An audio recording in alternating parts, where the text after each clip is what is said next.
നമസ്കാരം. കേരളത്തിലൊരു ഉപതെരഞ്ഞെടുപ്പ് കൂടി നടക്കുകയാണ്. കഴിഞ്ഞ കുറേ ദിവസങ്ങളായിട്ട് പത്രക്കാർക്ക് ചാകരയാണ്.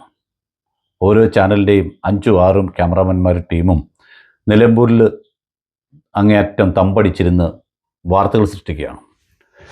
ഇവർ വാർത്ത തേടി പോകുന്നതെല്ലാം അൻവറിൻ്റെ പുറകെയാണ്. അതെന്താണ് എന്നാണ് നമുക്ക് ഇപ്പോഴും മനസ്സിലാകാത്തത്. മറ്റ് സ്ഥാനാർത്ഥികളൊക്കെ അവിടെ ഉണ്ടല്ലോ, അവരുടെ ഒന്നും പുറകിലല്ല പോകുന്നത്. അപ്പോൾ കുളം കലക്കുക എന്നുള്ള ഒറ്റ ലക്ഷ്യം മാത്രമാണ് നമ്മുടെ ദൃശ്യമാധ്യമങ്ങൾക്കുള്ളതെന്നാണ് അതിൽ നിന്ന് മനസ്സിലാക്കേണ്ടത്. ആരാണ് അൻവർ? അൻവർ പണ്ട് കോൺഗ്രസ്സുകാരനായിരുന്നു. അത് കഴിഞ്ഞ് DICയിൽ പോയി ലീഡറോടൊപ്പം നിന്ന ഒരു മനുഷ്യനാണ്. അൻവറിൻ്റെ ചില പ്രവൃത്തികൾ കാരണം അദ്ദേഹത്തെ പിന്നീട് വന്ന കോൺഗ്രസ്സുകാരൊന്നും കൂട്ടാതിരിക്കുകയും 10-15 വർഷം മുമ്പ് അദ്ദേഹം കമ്മ്യൂണിസ്റ്റ് പാർട്ടിയുടെ നേതൃത്വത്തിലുള്ള LDFൻ്റെ ഭാഗമാവുകയും അവരുടെ സ്വതന്ത്രനായി മത്സരിക്കുകയൊക്കെ ചെയ്തു. 2014 ബിസിനസ്സുകാരനൊക്കെ ആയിരുന്ന അൻവർ ഒരു 10 നല്ല ഭൂരിപക്ഷത്തിൽ ജയിച്ചു. 2021 ഇതിലെന്ന് പറയുമ്പം 3000 താഴെ വോട്ടിൻ്റെ ഭൂരിപക്ഷത്തിലാണ് അൻവർ ജയിച്ചത്. നേരിയ ഭൂരിപക്ഷം മാത്രമേ ഉണ്ടായിരുന്നു. ഓർക്കുക, ഈ 2 സമയങ്ങളിലും അൻവർ പാർട്ടിയുടെ പിന്തുണയോടുകൂടി മത്സരിച്ചു. ചെങ്കൊടിയുടെ മറവിലാണ് ജയിച്ചു വന്നത്. അതിനുശേഷം അൻവറിൻ്റേതായ ചില പ്രശ്നങ്ങൾ അദ്ദേഹത്തിൻ്റെ പൊതുജീവിതത്തിലും സ്വകാര്യ ജീവിതത്തിലും അദ്ദേഹം ഉണ്ടാക്കിയെടുത്തു. അദ്ദേഹത്തിൻ്റേതായ ആ പറയുന്ന ഒരു വെള്ളം കെട്ടിക്കിടന്ന ഭാഗം മുറിച്ചു കളയാനൊക്കെയുള്ള പാർക്കുമായി ബന്ധപ്പെട്ട പ്രശ്നങ്ങൾ, കോടതി ഇടപെടൽ, ബിസിനസ്സുകാരനെ വഞ്ചിച്ചുള്ള പ്രശ്നങ്ങൾ, പിന്നെ ആഫ്രിക്കയിൽ പോയി ബിസിനസ് ചെയ്യുന്നതുമായി ബന്ധപ്പെട്ട, അങ്ങനെ CPMന് അദ്ദേഹം ഒരു തലവേദനയായിരുന്നു പലപ്പോഴും. പക്ഷേ എങ്കിലും മറ്റൊരാളെ തെറി വിളിക്കുന്നതിന് വേണ്ടി ഇദ്ദേഹത്തെ പലപ്പോഴും നമ്മുടെ മുഖ്യമന്ത്രി ഉപയോഗിച്ചിരുന്നു. ആരെ എന്തും പറയുന്നതിന് നമ്മുടെ PC ജോർജിനെ പോലെ യാതൊരു മടിയില്ലാത്തൊരു മനുഷ്യനായി അൻവർ മാറി.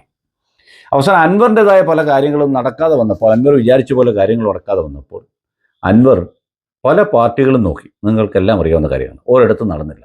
അവസാനം സാക്ഷാൽ മമതാ ബാനർജിയുടെ അടുത്ത് ചെല്ലുന്നു. മമതാ ബാനർജി ഇദ്ദേഹത്തെ അത് ഘടകകക്ഷിയാക്കാവുന്നോ അല്ലെങ്കിൽ കൂട്ടയോജിപ്പിക്കാവുന്നോ ഒക്കെ പറഞ്ഞ് അദ്ദേഹത്തിനെ അവരുടെ തൃണമൂൽ കോൺഗ്രസിൻ്റെ കേരളത്തിൻ്റെ ചുമതല കൊടുത്തു എന്നാണ്, കോർഡിനേറ്റർ ആക്കിയെന്നാണ് പുറമേ വരുന്ന ഒരു വാർത്ത.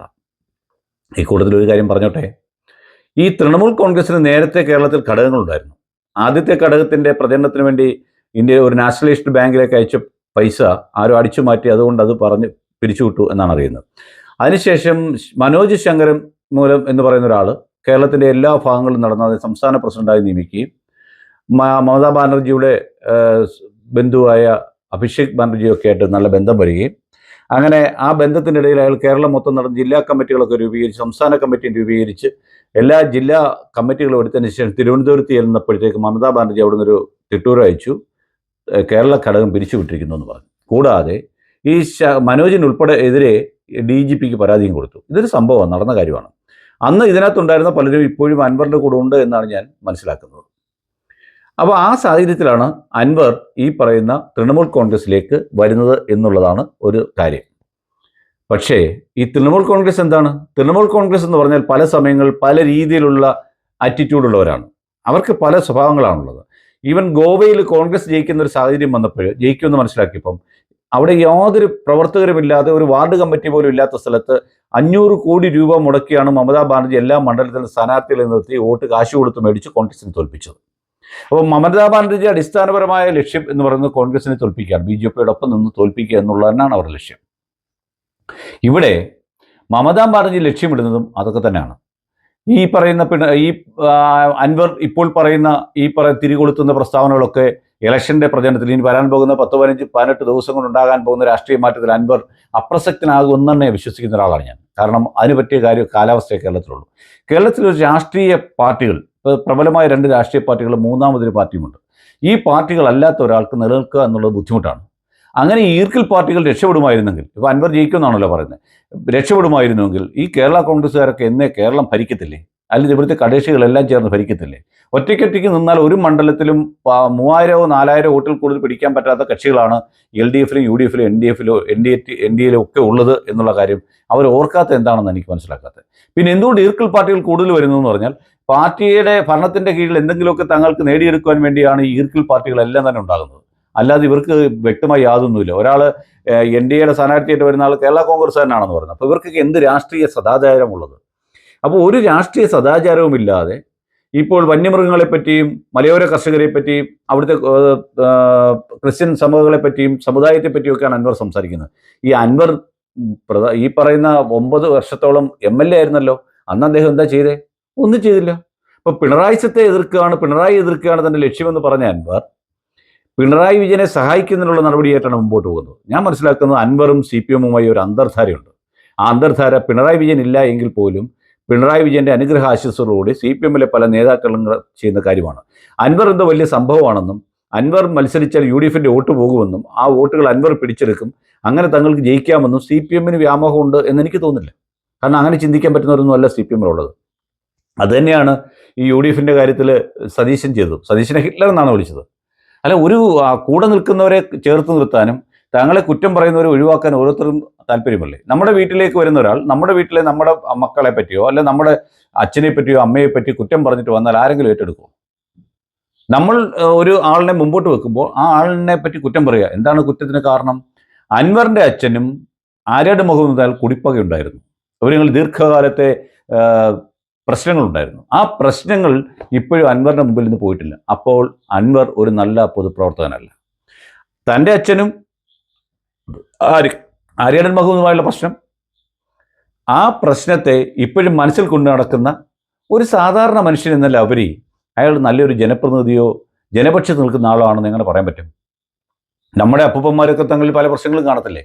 ആ മക്കൾ നിങ്ങൾ സ്നേഹിക്കുന്നില്ലേ? ആ മക്കൾ നിങ്ങൾ ഒന്നും ജീവിക്കുന്നില്ലേ? അതിനുശേഷം ആ വ്യക്തികൾ തങ്ങൾ വിവാഹബന്ധം വരെ ഉണ്ടാകുന്നില്ലേ? ഇതൊക്കെ മനസ്സിലാക്കാൻ എന്താ അൻവറിന് സാധിക്കാത്തത്?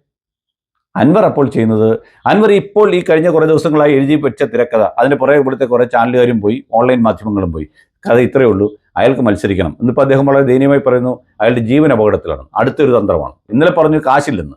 അപ്പോൾ ഒറ്റ ദിവസം കൊണ്ട് 5-6 കോടി രൂപയെ കൊണ്ടായോ ഇലക്ഷൻ മത്സരിക്കാൻ പറ്റി? അത് എവിടുന്ന് വന്നു? മമതാ ബാനർജി കൊടുത്തോ? അങ്ങനെയാണ് ED അവിടെ പോകണം. അതാണല്ലോ കണ്ടുവരുന്നത്. അപ്പോൾ ഒരു ദിവസം കൊണ്ട് 5-6 കോടി രൂപ അൻവർ മത്സരിക്കാൻ കിട്ടി. കൂടാതെ അൻവറിൻ്റെ ജീവൻ അപകടത്തിലാണ്, അതുകൊണ്ട് നിങ്ങൾ എനിക്ക് വോട്ട് ചെയ്യണം. ഈ MLA ആയിക്കഴിഞ്ഞാലും ജീവൻ അപകടത്തിലാകാമല്ലോ. ഓട്ടോറിക്ഷ ഇടിച്ചാലും ആൾ മരിക്കുന്നൊക്കെ പത്രസമ്മേളനത്തിൽ പറഞ്ഞിരിക്കുന്നത്. അപ്പോൾ യാതൊരു അടിസ്ഥാനപരമായി ജനത്തിനോട് എന്തെങ്കിലും താല്പര്യമുള്ളവരാണ് തിരഞ്ഞെടുക്കപ്പെട്ടിരുന്നതെങ്കിൽ ഈ പറഞ്ഞ 5 വർഷവും അവിടുത്തെ MLA ആയിരിക്കുവാൻ അൻവർ ശ്രമിച്ചേനെ. അപ്പോൾ അയാൾക്ക് ജനത്തോട് യാതൊരു താല്പര്യവുമില്ല. ജനത്തിനോടുള്ള താല്പര്യം എന്ന് പറയുന്നത് വെറും വാക്കാണെന്ന് മാത്രമേ നമുക്ക് ചിന്തിക്കാൻ സാധിക്കുകയുള്ളൂ. ആ അവസ്ഥയിലാണ് അൻവർ പൊയ്ക്കൊണ്ടിരിക്കുന്നത്. അൻവറിനെ താങ്ങുന്നതും പിന്താങ്ങുന്നതും ഒക്കെ തന്നെ തെറ്റായൊരു നടപടിയാണെന്ന് എനിക്ക് തോന്നുന്നു. ഞാൻ അൻവറിനെ കുറ്റം പറഞ്ഞല്ല. ഒരു രാഷ്ട്രീയക്കാരനും തിരഞ്ഞെടുക്കപ്പെട്ട് കഴിഞ്ഞാൽ അവൻ രാഷ്ട്രീയം പറയാൻ പാടില്ല. ഒരു പൊതുപ്രവർത്തകനായി പൊതുസേവകനായി നിൽക്കണം. കാരണം ഇവനൊക്കെ ശമ്പളം നമ്മൾ കൊടുക്കുന്നുണ്ട്. മണ്ഡലത്തിൽ പോകുന്നതിനുള്ള പൈസ നമ്മൾ കൊടുക്കുന്നുണ്ട്, ഡീസൽ അടിക്കാൻ പൈസ കൊടുക്കുന്നുണ്ട്, ടെലിഫോൺ ചാർജ് കൊടുക്കുന്നുണ്ട്, കറണ്ട് ചാർജ് കൊടുക്കുന്നുണ്ട്, പിന്നെ എന്തൊക്കെയാണ് ടെലിഫോൺ ബില്ലിൻ്റെ കൊടുക്കുന്നുണ്ട്. ഇതെല്ലാം നമ്മൾ ചെയ്യുന്നുണ്ട്. സ്റ്റേഷനിൽ മേടിക്കാൻ പൈസ കൊടുക്കുന്നുണ്ട്. അപ്പോൾ ഇവരൊക്കെ ഒരു പൊതുപ്രവർത്തകനായി MLA ആയിക്കഴിഞ്ഞാൽ അയാളൊരു നിഷ്പക്ഷനായ പൊതുപ്രവർത്തകനായി നിൽക്കേണ്ടതും 5 വർഷം തന്നെ ഏൽപ്പിച്ചിരിക്കുന്ന ചുമതല കൃത്യമായി നിർവഹിക്കുകയുമാണ് വേണ്ടത്. അതെല്ലാവരും അങ്ങനെ തന്നെ ചെയ്യണം. അങ്ങനെ ചെയ്യാത്തതുകൊണ്ട് നഷ്ടമാണ്. ഇപ്പം നിലമ്പൂരെ തെരഞ്ഞെടുപ്പ് കൊണ്ട് നമുക്കുണ്ടാകാൻ പോകുന്ന ഖജനാവ് ഉണ്ടാകാൻ പോകുന്ന കോടികളുടെ നഷ്ടമാണ്. ഈ കോടികളുടെ നഷ്ടങ്ങൾക്കപ്പുറത്ത് ഈ പറയുന്ന ഇലക്ഷൻ ഫണ്ട് എന്ന രീതിയിൽ ജനങ്ങളിൽ നിന്ന് ഈ രാഷ്ട്രീയക്കാരൊക്കെ പിരിക്കും. അതും ആരുടെ പൈസയാണ്? നമ്മളെപ്പോലുള്ള സാധാരണക്കാരുടെ പൈസയാണ്. അങ്ങനെ അവസരം ഉണ്ടാക്കിയെടുത്താണ് ആരാണ്? ഈ പറഞ്ഞ അൻവറാണ്. ഇതുപോലെ തന്നെയാണ് എല്ലാ ഉപതെരഞ്ഞെടുപ്പുകളും. ആൾ മരിക്കാതെ വരുന്ന ഒരു സ്ഥാനത്തിരിക്കുന്ന ആൾ മരിച്ചു വരുന്ന അല്ലാത്ത എല്ലാ ഒഴിവുകളും രാജിവെച്ചിട്ട് വരുന്ന എല്ലാ ഉപതെരഞ്ഞെടുപ്പുകളും സ്വാർത്ഥതയുടെ പേരിൽ ഉണ്ടാകുന്നതാണ്.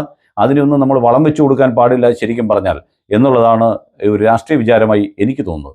നിങ്ങൾക്കും ഇതേ അഭിപ്രായമായിരിക്കും എന്നാണ് ഞാൻ വിശ്വസിക്കുന്നത്. അതേ അഭിപ്രായം ആയിരിക്കണമെങ്കിൽ വീഡിയോ കാണണം എന്നുള്ളതാണ് മറ്റൊരു നിർബന്ധം. എന്തായാലും വീഡിയോ ഷെയർ ചെയ്യുക, ചാനൽ സബ്സ്ക്രൈബ് ചെയ്യുക. നന്ദി, നമസ്കാരം.